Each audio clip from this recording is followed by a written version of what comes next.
Hello. Okay, today's video I want to have a look at something you can do with normal cutting dies, but if they're of a particular type of design. Now, not particular brand, but the Creative Expressions dies by Sue Wilson lend themselves particularly well to this, or a lot of them do. And I'm talking about this kind of die. So you've got an outside cutting edge, and then you've got this lovely detailed pattern, but I'm not going to be foiling with the cutting side of it.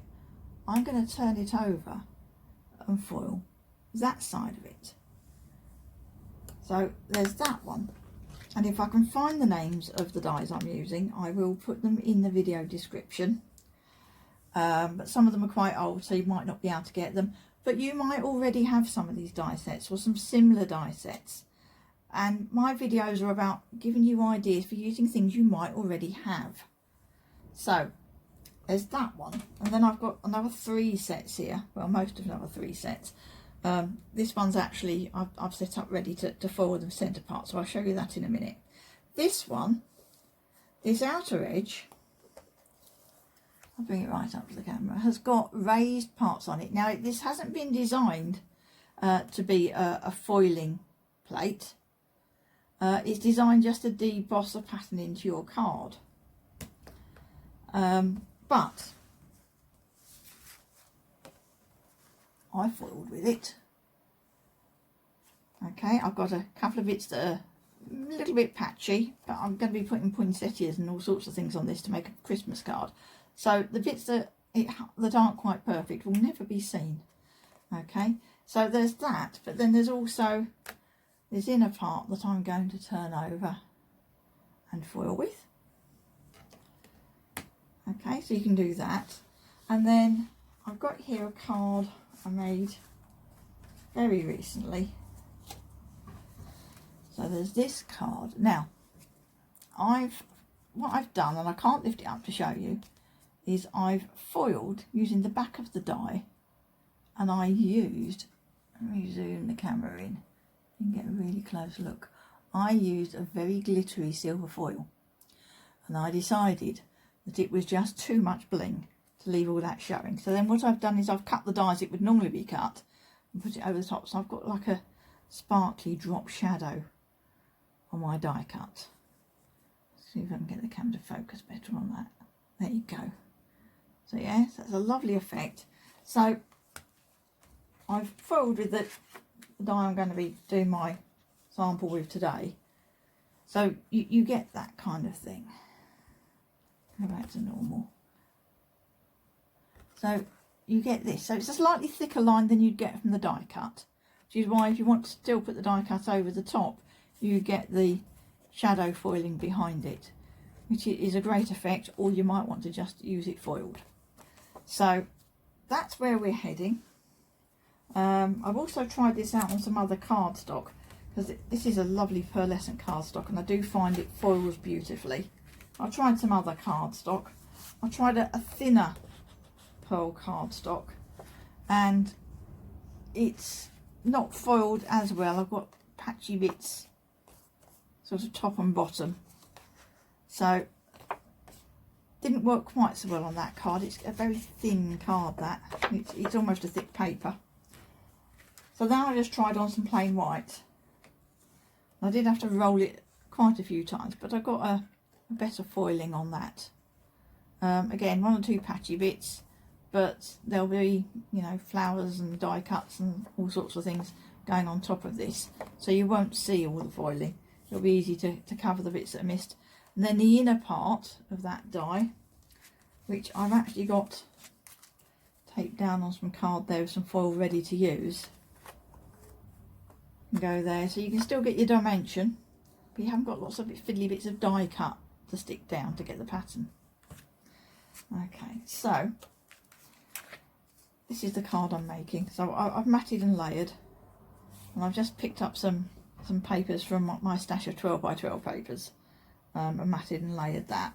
So I've got this layer on some light cream pearlescent card, and I'm using the same colour foil but onto the darker sort of golden mustardy colour card, and I think that will look quite good when I bring them together. So that's where we're going today. And then I've got a die cut to put on the top, so that will go there. So I'm going to put my die cut inside the card so I don't lose it, and perhaps that as well. Right, let me clear things out of the way so that we can then actually get some foiling done. Put those and that. Put those out of the way. Right, so to do this, on my GoPress Foil, put it off the base here, I have got a thin metal shim that's been warming up while I've been talking. Okay, so that one's nice and hot, and it is a thin metal shim. It's the sort you'd use for die cutting machine if you were cutting fabric, that sort of thing. Okay, these are 0.5 millimeters thick. Okay, so thin metal shims. So what I like to do is use 2 of them. So what I do, let's get my card shims as well. Now it will depend, it will vary from die cutting machine to die cutting machine, this and what card you're using and things.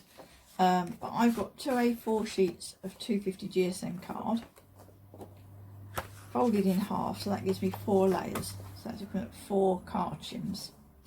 So I've done lots of experimenting. I know that's what I normally need when I'm using this technique. I suggest you maybe start with less, build it up, see how tight it feels to roll through your die cutting machine. So what we do is we put that onto there. I'm going to have it at a slight angle, and then I'm going to put the other thin metal shim on top, and then I'm going to add my card shims, and that means my die doesn't scratch my lid. You can do the same with cut and fold dies to avoid scratching your lid as well. So that all needs to warm up thoroughly.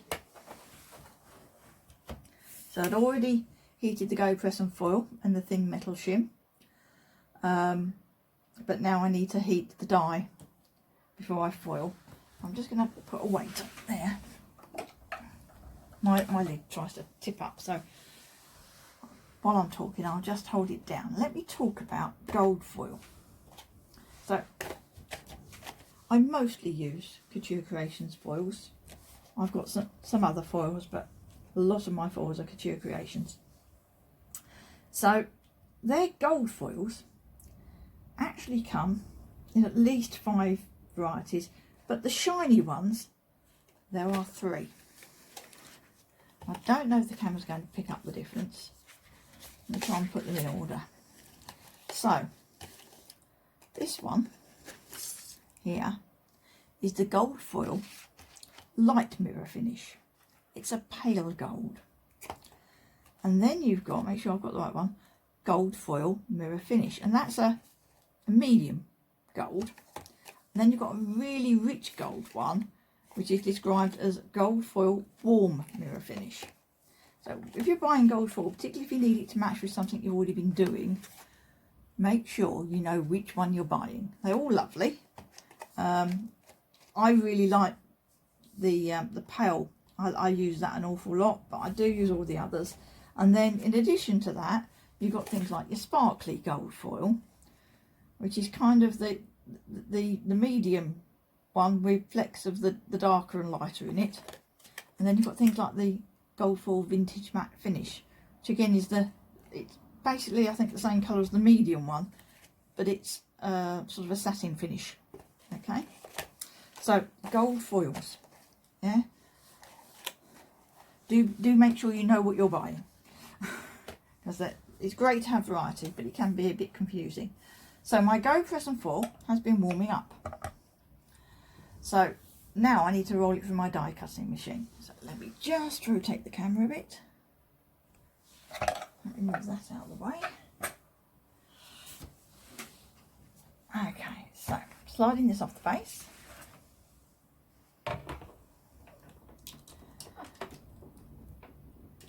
and it's the kind of tightness of roll that I get when I'm die cutting. It's not a light skim, it's quite a firm thing to pass through, but I'm not having to force it. Yeah, I can just wind gently and slowly. You really do want to do a slow wind.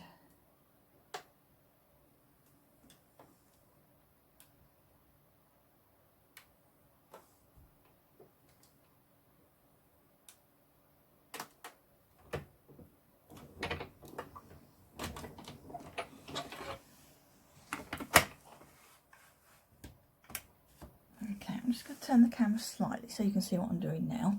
So now I'm going to lift this up, and I'm going to take my top metal shim off. No, just the top one. And then I'm going to just rotate the card the other way. I'm going to put my shim back on.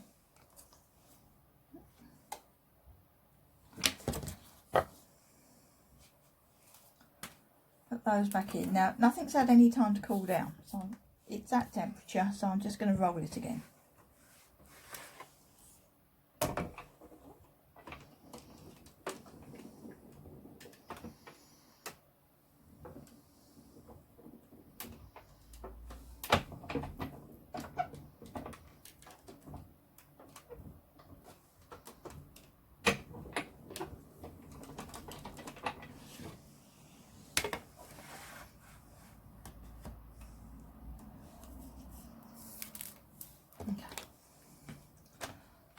Shims off.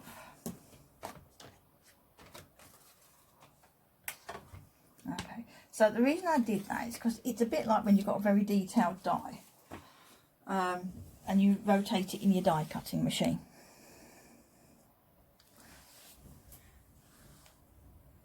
There we are. So let's see what we've got here. Now what I like to do is kind of take a corner off and just lift a corner and see if it looks like it's foiled. So obviously this is quite small, so it's going to be quite difficult to see. So I've had a peep and it looks okay on that corner, and then it's fallen off, so we're going to have to take our chances now. So I'm going to leave those two bits for a moment and just lift the foil. Yes, that has foiled actually really nicely. Okay, but there are no guarantees with this. We're using things that weren't designed for foiling. Okay, so it's like bonus to use what you might have, or what you might have for die cutting in a different way.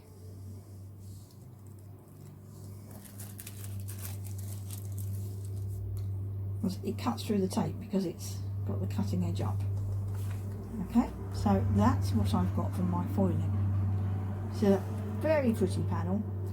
Obviously, you know, if you've got things like release holes and things, they become part of the pattern. So you can choose to, you can put, you know, liquid pearls, nouveau drops, gems, you know, whatever you want on those if you want to cover them up. So that's that. So now I need to cut bits out and bring this card together. So let me get my dies back.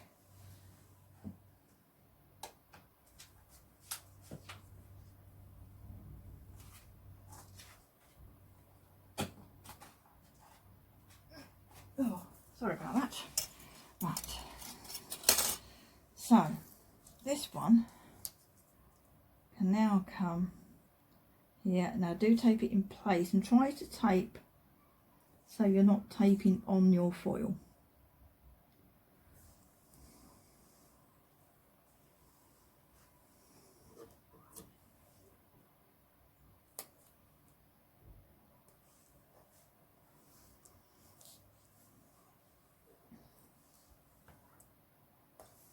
So I'm going to go kind of there and there for that. And then I need my outside die for the other layer.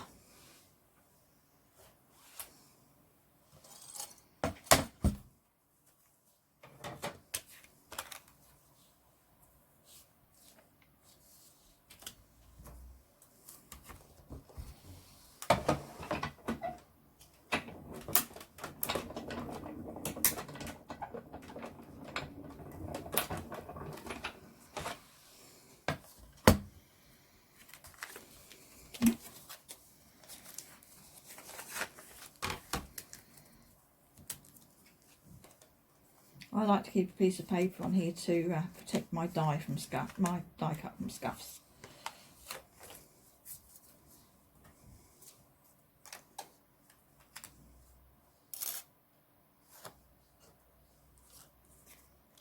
So there we have that piece.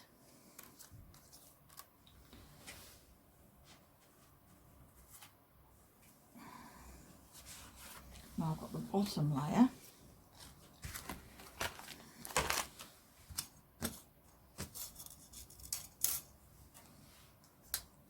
So, as you can see, I did get overfoiling around the edges on this. I didn't get any overfoiling in the middle because I actually cut the middle out, and that gave me that piece of foil to use for the other die. Okay, but since you're going to cover up the middle, or if you're going to cover up the middle, then obviously you don't need to cut out the middle of your foil if you don't want to. Okay, and I use a craft knife for that. I take my foil and my die down on a cutting mat, and then I use a craft knife. I do show that in lots of my videos, so if you have a look at anything where I'm using sort of cut foil and embossed frames, then you'll be able to see how I do that. And I need some new pieces of tape.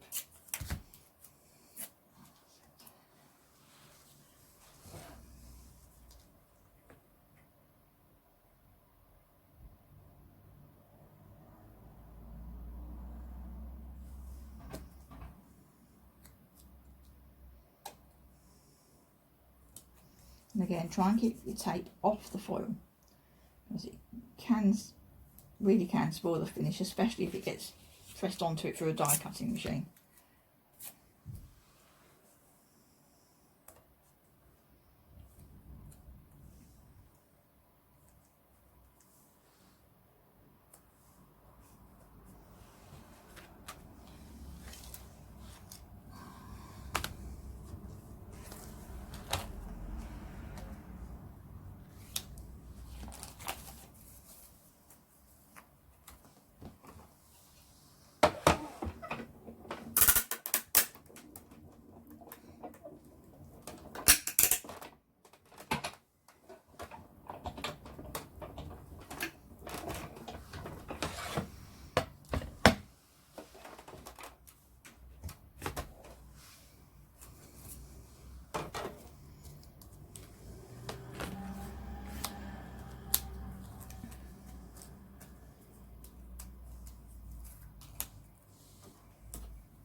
And I always say to people, when you've had dies stuck down to your card, take your dies off your card straight away, because I have known people who've lost parts of die sets because they've forgotten that they haven't, and they've cleared away quickly, and they think they've thrown parts of die sets in the bin with the waste card.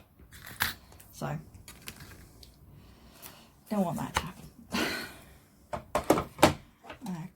Let's see what we've got now. So now I've got that and that, and then here's my bird cage. And then my bird cage, I've cut another piece of the backing paper I used. Okay, so that can sit over there, and then I just need to add a sentiment. Okay, so let me finish the card off with the sentiment, and then I'll come back and show you. So I finished putting the card together. So I've put my layers up on some foam pads, and I decided my bird cage needed a drop shadow in some black card. That's also helped me stiffen it up as well, and it's allowed me to give it some dimensions. So there's a curve on this, and then it's stuck down, so you don't get quite so much of the bling. It's just there in the background on that inner layer. And then for the sentiment, I've used a Spellbinders sentiment. It's from one of their collections, so it's just a note. So there's my card. As I say, just some ideas. You don't have to foil every layer. You might decide to put the die cut back over the top, like I did on my card that I decided was just too sparkly. or you might not want to foil all the layers. You might foil the inner part, not the outer part. Entirely up to you. There's lots of possibilities, lots of dies in that particular range. You know, the Creative Expressions dies by Sue Wilson have that kind of a design where you get these very thin patterns on the back of the die. Some work better than others, so it's a case of, you know, have a look. If you've got them, it's another way you can use them. You might not want to buy them especially for foiling, but if you like them and you buy them, that's more possibilities you've got. Okay, thank you for watching.